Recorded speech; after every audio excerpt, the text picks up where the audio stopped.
Bonjour et bienvenue. Alors une fois n'est pas coutume, mais j'ai décidé cette fois-ci de vous parler d'un variant. C'est celui de Cruising Lightning McQueen, c'est-à-dire la version de Flash McQueen relookée par les habitants de Radiator Springs. Mais je vais aussi en profiter pour passer en revue les différentes étapes de cette transformation. Alors à ce moment-là du film, le véhicule de base c'est Tar Lightning McQueen, puisque Flash a une tache de goudron sur son aile droite. Tout d'abord, Flash change ses pneus chez Luigi, et Mattel nous a produit ce White Walls Lightning McQueen. On le voit souvent représenté sur les blisters avec Fillmore, parce qu'après Luigi il achète de l'essence chez Fillmore, mais ça ne change pas son apparence. Le sergent l'équipe ensuite de lunettes de vision nocturne, ce qui donne Night Vision Lightning McQueen, même s'il ne les gardera pas pour la suite de sa transformation. Ensuite, très important parce que ce sera l'objet de ce variant, Lizzie lui colle 3 autocollants Kingman, Barstow et San Bernardino au rythme de la chanson Route 66. Et cette version de McQueen a donné naissance au premier chase de la collection, Lightning McQueen with Bumper Stickers.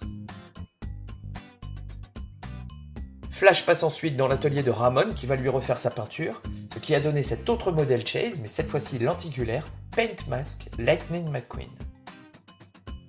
Et enfin, une fois le relooking terminé, la version finale de Flash nous donne ce Cruising Lightning McQueen. Alors là, vous voyez, Mattel nous a produit 6 modèles pour une séquence qui ne dure même pas 2 minutes. Mais pour chacun de ces modèles, il y a toujours plus ou moins quelque chose à redire et qui pourrait être amélioré. Par exemple, White Walls Lightning McQueen, mais si vous regardez bien, il n'a pas la tache de goudron sur son aile. Ici, ce Night Vision McQueen est segmenté, donc j'aurais bien préféré une version unibody. Pareil ici pour Paint Mask Lightning McQueen, et en plus, même si c'est un chase, j'aurais bien aimé quand même que Mattel nous en sorte une version non lenticulaire. En revanche, Paint Mask Lightning McQueen nous apporte une évolution que j'aurais bien aimé voir sur tous les autres modèles, c'est cette roue. Regardez, la roue ici, elle respecte beaucoup plus celle du personnage dans le film. Bon, sinon il y a 2 incohérences dans le film, au moment où Ramon repeint Flash. Je ne sais pas si vous l'avez remarqué. Tout d'abord, l'aileron arrière, qui n'est pas encore retiré. Alors il aurait mieux valu pour Ramon de retirer l'aileron arrière de Flash avant de repeindre la voiture, puisque McQueen ne l'a plus dans la scène suivante. L'autre incohérence, c'est que Ramon a réussi à repeindre McQueen sans recouvrir les autocollants de Lydie. Regardez, sur cette image tirée du film, on voit bien que les autocollants sont toujours en place. Alors on pourrait imaginer que Ramon les a retirés pour les recoller après la peinture, mais bon, toujours est-il que jusqu'à maintenant, Mattel avait toujours produit Cruising Lightning McQueen sans ses stickers. D'où l'objet de ce variant, sorti en 2020, Cruising Lightning McQueen possède désormais les stickers à l'arrière.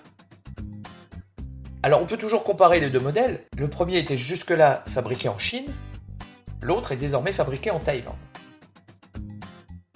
Le processus de fabrication n'est donc pas le même, il y aura toujours des différences, notamment au niveau de la peinture.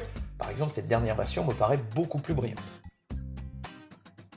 Et c'est justement peut-être pour ça que les stickers ont été ajoutés, parce que le modèle n'étant plus fabriqué au même endroit, c'était l'occasion de passer à nouveau le personnage en revue, et peut-être de corriger ce manque. Voilà, nous avons donc désormais cette version de Cruising Lightning McQueen avec les stickers à l'arrière. Voilà, merci d'avoir suivi, n'oubliez pas que vous pouvez gérer votre collection sur la base de données et en suivre toute l'actualité sur la page Facebook dont je vous rappelle les liens en commentaire. Quant à moi je vous dis merci et à bientôt.